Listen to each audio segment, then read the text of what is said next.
Hello everyone, welcome back. Today we're going to discuss the topic of 4130 chromoly. What exactly is chromoly? Well, it's steel, but specifically it's low alloy steel, which has approximately 0.3% carbon content, hence the name 30. The name chromoly comes from a mixture of chromium and molybdenum. You can look those items up if you want to know more about the elements, but we're going to simplify things and move on. Chromoly steel is often used when more strength is required over mild carbon steel, although it comes at an increase of cost. Which one is heavier? Well, neither. They're approximately the same, about 491 pounds per cubic foot, all things being equal, of course. The strength gains come in chromoly are basically in the wall tubing and which type of tubing they use. So the wall thickness, or the OD-ID relationship, is really what dictates the strength. So the chromoly being stronger allows you to use thinner wall tubing, and therefore, theoretically, you can make the bike lighter, and at the same time have the same strength as something that would be a little bit heavier. You see where this is going? Anyway, you might hear the term aircraft or racecraft quality when it comes to 4130. The truth is, for bikes, specifically BMX, 4130 is probably the best choice, depending on the method of design and fabrication. So what does this all mean?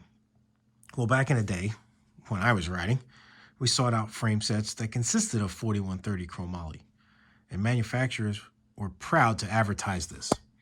And you can see evidence, and let's see if we can get in there. It says CoMo. We have a nice sticker that says 4130 chromoly, and it's actually stamped in the actual material itself. And this traveled all the way through the 80s up into the 90s. And so manufacturers were very quick to advertise it because it meant something. Didn't necessarily mean that the bikes were stronger per se, but compared to the same type of bike in 10 steel, 1018 or 1030, there was tremendous amount of strength differences. Bikes were not indestructible by any means, and we did see our fair share of broken parts. But it all boils down to this. The bikes of 30 years ago, on the high end, cost anywhere from $400 to $600. And that was a lot of money back then.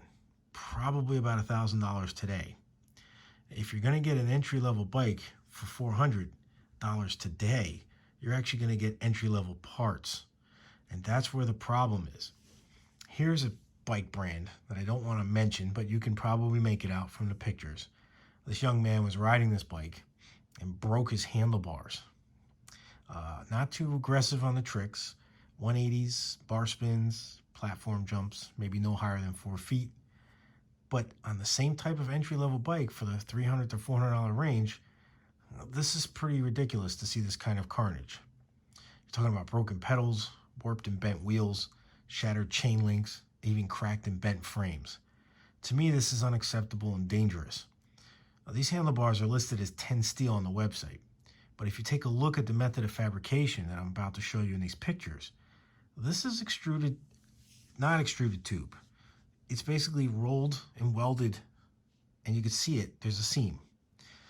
Now, if you're looking at the older stuff, which is extruded, you won't find a seam in here, which makes this quality a lot higher. Okay, so moving forward, what are you essentially getting? Well, you're getting a Walmart bike in terms of longevity and strength, but for a much higher price. The bottom line, if you're going to ride in skate parks and ramps, you should look at like a mid-level entry bike, target the full 4130 chromoly. And what's going to happen if you don't is, in the long run, you're going to end up spending more money upgrading your bike as your parts break, and just flat out buying another bike that is stronger and better, or a better looking specimen. And that could be in itself the conundrum. So that pretty much wraps it up. Be safe, ride safe, have a great day. So if you liked the video, hit the like button, subscribe if you want to, and you guys can bicker and argue down in the comments section, because I'm sure that there's going to be some comments. Have a nice day.